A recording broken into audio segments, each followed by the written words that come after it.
Morning, guys. Luke with Premium Aquatics here. Denver won its first game of the season.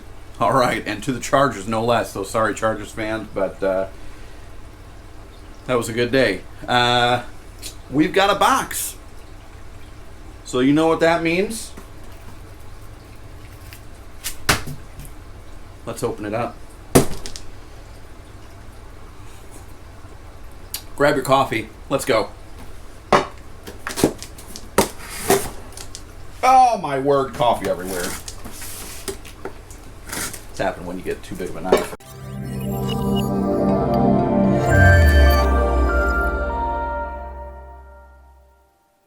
So, if I'm correct, which I know I am, this is from the famous GHL.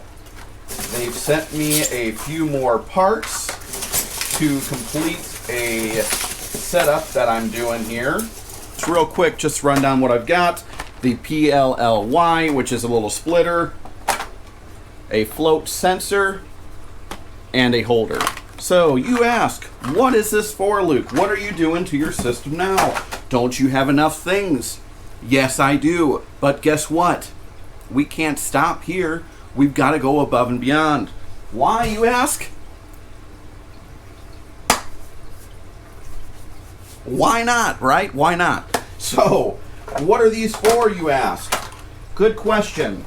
We also have another float sensor, which is very vital. We have a temperature probe. Not as vital for what I'm doing here, but actually really cool. And the creme de la creme, pa-pa-da-da, the GHL Doser Maxi. This is a standalone unit. 2 pumps on this guy. What I'm going to be doing with this is I'm setting up an auto water changer. Let me clean up this coffee because it's annoying me, and I can't use the rest of the table. We've got the Doser Maxi. This guy is a beast, actually. This will allow me to automatically change out the water once a week, bi-weekly, whatever I decide to do. I haven't decided quite yet. Probably weekly, since I'm going to be doing small water changes, probably 2.5 gallons. Because the containers I have are a little bit smaller. So I'll probably do it every week, a very ritualistic water change. And that is going to ensure that I'm constantly changing out those trace minerals that are getting eaten up by the system, which, again, for me, not as vital now because I don't have a lot of stuff in here utilizing those up. But it'll let me, get out water that's being used up, replenish it with new water, and it'll help combat obviously things with algae or any other little excess nutrients I might have going on, something like that. So it actually is very good to have, and it makes life a little bit simpler. So I'm not having to do a lot of extra work. But the nice thing is this GHL Doser has a port where I can put a temp sensor on there, which is actually pretty cool. So that's nice. I have the Hydro Totes. These are by Seachem. These are really nice. They're collapsible, actually. They're just a plastic tote, but they're actually collapsible, so they don't take up a ton of room outside of use. So if you're not using them, that's flat. Doesn't take up a lot of room instead of like a 5-gallon bucket where it takes up a 5 gallons worth of room. So, and bam. So basically what I can do is this is a thinner plastic, so you're going to want to be careful with this. Obviously, things like knives and scissors could cut through this very easily. But essentially, this will allow me to put together 5 gallons worth of pre-made salt water in here. The other container, and I've got one of each just to be able to show you guys the differences here. Otherwise, normally I would have went with 2 5-gallon units. But what this is then, is this is a 2.5-gallon unit. This does not have a dispenser. Voila. We have a 2.5-gallon container. This will be for the wastewater. They're really nice for just being able to tote around water. If you don't have an RODI system yet, which go check out that RODI video, that talks about the Aqua effects. You might as well get one. It's going to be beneficial for you. But if you don't, and you're getting water from your local LFS, local fish store, or from your grocery store, these are cool because they're very space saving. The 5-gallon does have the dispenser, and that way, if you need to, you can actually, sit up here and drain the water out through this guy or do whatever you want with it. Let's open the GHL up, and we'll take a look at everything. We'll talk about it more. We'll talk about it later, but the anemone, It moved again. I swear it's trying to just drive me insane. But I digress. Let's open this guy up. Let's take a look at it. The Doser Maxi standalone unit, 2 pumps. Now they do have other dosers that are standalone or slave. You can get a 2 pump, 3 pump, or 4 pump unit. A lot of great benefits and features. But let's open this guy up.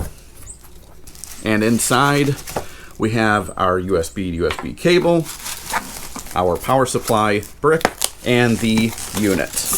The cable for the power supply, instructions, and warranty information, which we should always read and go over before really diving into this unit. This thing is gorgeous. Look at that.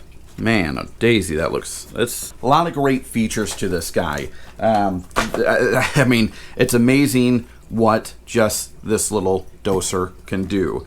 It has built-in Wi-Fi, so it's not something you have to hook up into your computer. You can do it from your smartphone, which is how I'm going to be doing it. They have a My GHL app, which will allow you to set this up, control it, do all that good stuff. As you can see, we have 2 pumps, which both of these are stepper motors, so they have adjustable speeds, and they can do up to 350 milliliters per minute each.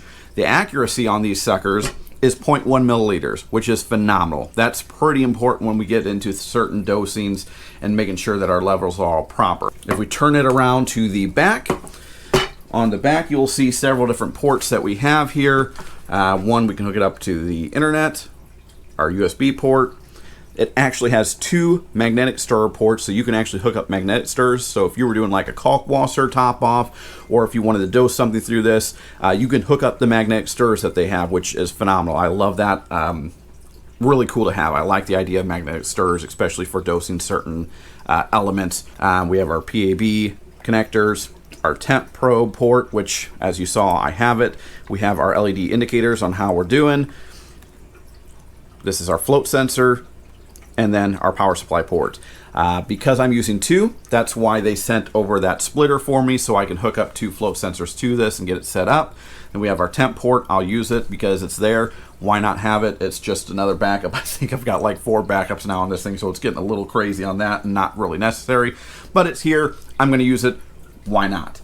A lot of peristaltic pumps require a cool down time and all that sort of thing. This guy, he's suitable to move 16,000 liters of water. That's 4,226 gallons. That's a ton of water that this guy can move where it's not needing to worry about a cool down.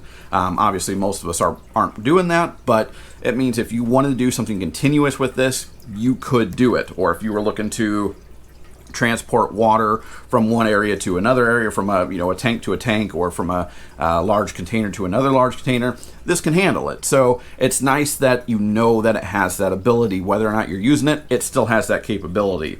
It is My GHL Cloud compatible.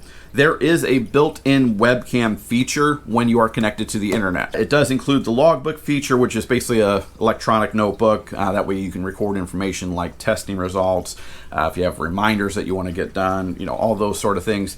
And then you can actually expand to 16 dosing heads. So if this doesn't cut it, you can add on more. If that doesn't cut it, you can add on more. If you're someone that has, 3 systems and you want 2 per unit, you can just expand onto it. It's not where you have to have a standalone unit for each individual tank, set them up each individually.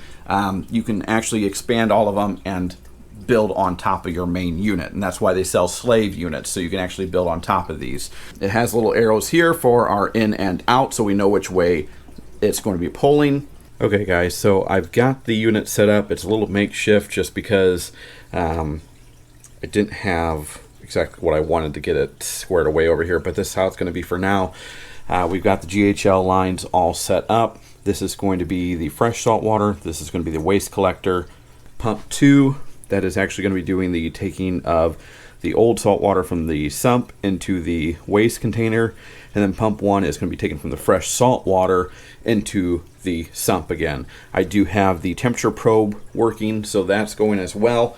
I may rearrange this a little bit later down the road, but I'm going to do some test runs on it. I don't have fresh salt water made up yet, so I need to make some of that, and I'll do some test runs tomorrow, see how it works. But there's a few caveats that we'll go over here in just a second that affect how I'm setting this up as to someone else and how they may set it up. Normally, how you would set this up is a little bit different, but because I have that Neptune ATK, and it's a standalone auto top-off unit, I realized today as I was doing some runs on how much water to pull out per water change, it kicked on my ATK. So the problem is I can't set up like I normally would because of that. It's going to mess with it. So normally, you know, having a 3-pump doser or having your ATK where it's controlled by a Neptune Apex, and you can kind of write in some code or do some controlling to make sure that they don't interact with each other and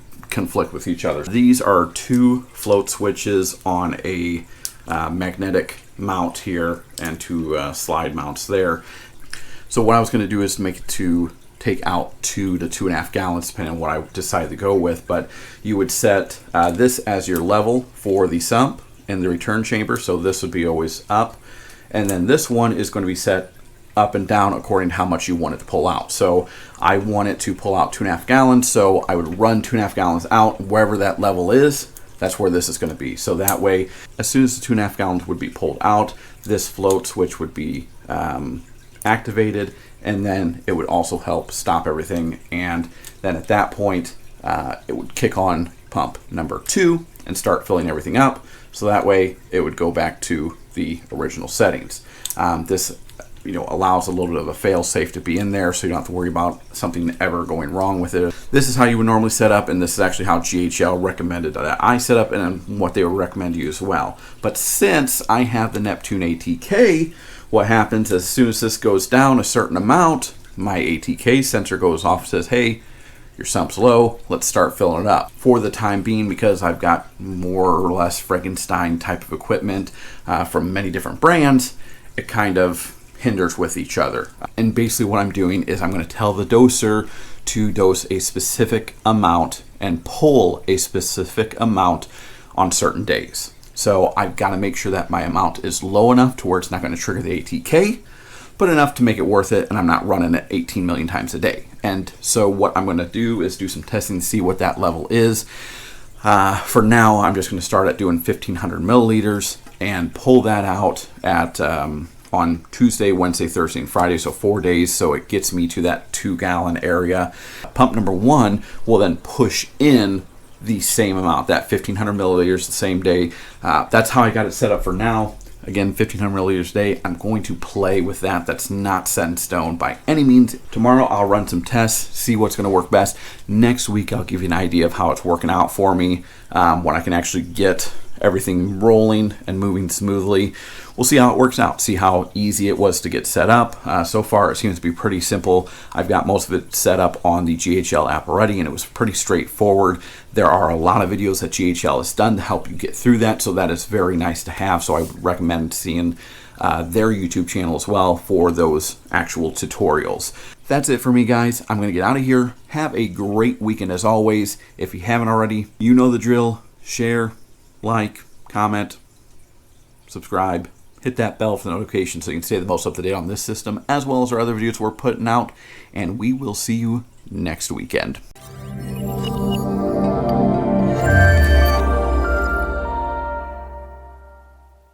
And if your kids are bored, look what all I did was I closed this or opened this up, close it off, and look, you've got a beach ball to bounce around and have fun with.